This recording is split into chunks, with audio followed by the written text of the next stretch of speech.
If you're familiar with this stretch of Greenville Boulevard, you know there are a lot of businesses along here, and that means a lot of surveillance cameras. Police say they did capture some of this event today on those surveillance cameras, and they're going to be reviewing those over the course of their investigation. The SBI has also been called in to assist just because of the officer-involved shooting. As for the victims, at last check, they were all in surgery at Vidant Medical Center, but Police Chief Hassan Aden says they are expected to pull through. Jeff, they certainly have. If you can't read this sign here, it says, "When are you going to clean up this mess?" And if you walk with me right over here, you can see exactly why. Overgrown weeds, trash in the yard. Neighbors came to 9 on Your Side for help, and we got answers. Who killed Audrey Leggett and why? Investigators have worked tirelessly to come up with answers to those questions. We do have the shooter in custody, so a word to the public, you are safe. That doesn't mean this investigation is over, but the incident is over. Winds are really starting to pick up out here. Let me tell you, it is cold and it is wet out here.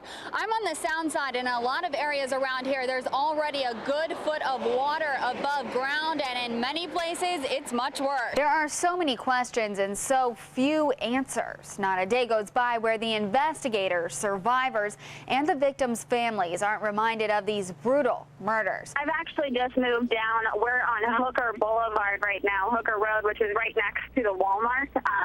This is also blocked off. We have, I'm seeing crime scene tape right now and dozens of police cars. Police responded very quickly to this. They said that is the good news, because when you think about this guy could have made his way anywhere throughout Greenville Boulevard, so they were able to stop him in front of the Walmart.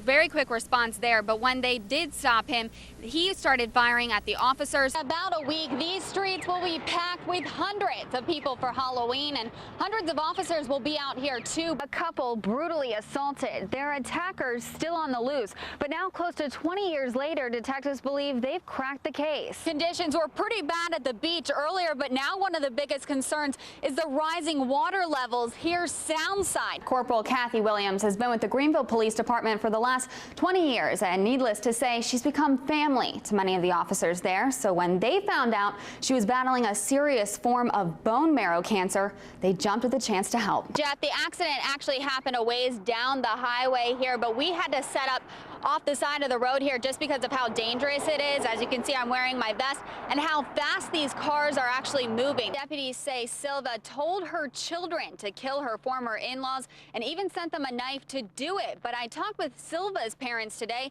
and they say they think their daughter's been set up. 3, 2, 1.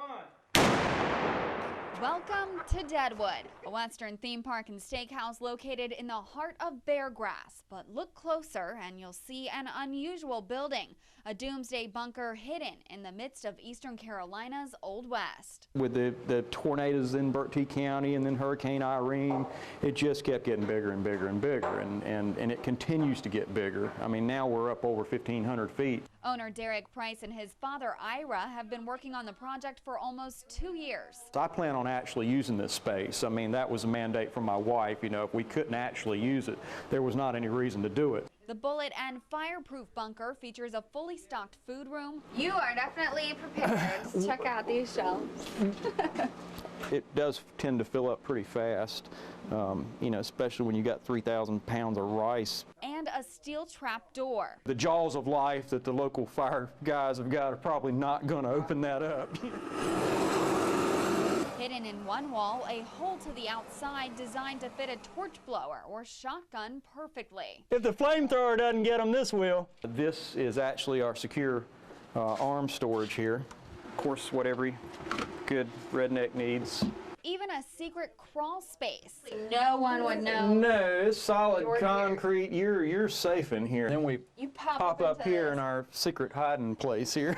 And so what would you use something like this for? I mean, it looks like a well from the outside. Well, there's really only one thing you can use it for, is to, you know, it's like a pillbox, you know, it's like a firing position. Zombies, nuclear warfare, sun flares, the end of the world as we know it. You know, I don't know what we're protecting ourselves from, but I feel like I'm protected. There are people out there that are going to see you and think, this guy's crazy. What's your response to that? Yeah, they're probably right. Kristen Hunter, 9 on Your Side. It's something most of us don't have to think twice about, but now Philip Bryant is learning to do it all over again. I'm looking at my toes. Lift your toes up, lift your toes up.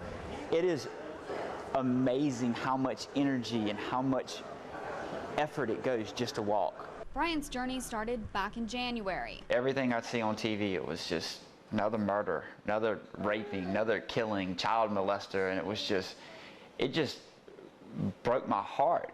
It was right then and there that he says he decided to go to his pastor and pray for change.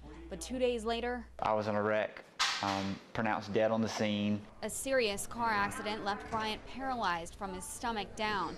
Doctors told him he would never walk again. It'd be easy for most people to give up, but Bryant took it as a challenge. Week by week, he trained his lower body to move, even buying leg braces online when doctors wouldn't write him a prescription. And soon those home workouts turned into gym workouts, and he can now leg press 30 pounds. When no one believed in him, Bryant believed in himself. If you just have faith, that's all you have to have is the faith. You know, if you have the faith that it'll happen, it'll happen. And through lots of hard work and therapy, he's thousands of steps closer to walking on his own. There's a lot of people that are complaining about work, how bad their life is, and they can't wait to go on vacation, and you know, they just want to go spend their money and go somewhere and do something. It's like, this is what I'm just learning how to walk again. You know, it's like, this beats any vacation there is. You know, this is the most romantic experience I've ever experienced in my life. But Bryant's motivation doesn't just come from within. There's a special lady in his life. At the time of his accident, Bryant's daughter Avery was just 5 months old. Now a year later, she has the world at her hands, and there's no slowing down. I got to be a father, and like, I'm from the country, and you know, I want to take her fishing really, really, really bad. And not just, of course, I could take her fishing from a wheelchair, and there's no question about that, but I want to take her fishing like I know how to take her fishing. If Avery can take away anything from his situation, Bryant hopes it's this. I just want her to know that everything goes, you just have to rely on God in everything. That's the most important thing. If she knows that, then I know that she's in a safe place. A little before noon Friday morning, this is where police say it all began. A man dressed in black leaves his apartment here on Hartford Street armed with a pistol-grip shotgun and 100 rounds of ammunition. Police say he had one goal: to cause mass destruction. County 911. Hey, a shooting just happened here. A person has been shot, and there's a black gentleman in a black outfit. Just listen to me. I'm sorry. Tell me about the person that is shot. Just a couple hundred feet away from his apartment, the gunman stopped in front of the Kellum law firm. His first victim, 64-year-old Timothy Edwards. Edwards, an insurance adjuster at Geico, just left the law firm after dropping off a check and some paperwork. Witnesses say he was sitting in his car in the parking lot when the shooter came up and shot him twice through his driver's side window. As witnesses scrambled to get Edwards' help, they say the gunman calmly walked across Greenville Boulevard. He ended up in the Walmart parking lot. Butch said, they selling fireworks over there. It's not a big deal. I said, I was raised in New York. I know gunfire when I hear it. Mike Sarbo was working at Heath's Motorsports across the street at the time. His boss, Walter, or Butch Heath, got curious and went to investigate. Little did he know he was about to come face to face with the shooter. There's a gentleman walking kind of fast with a shotgun in his hand by himself. So I thought maybe he was a policeman or something. I walked right by him, probably 10 feet from him, just me and him. And I nodded my head and said, "How you doing?" And I just walked right on by.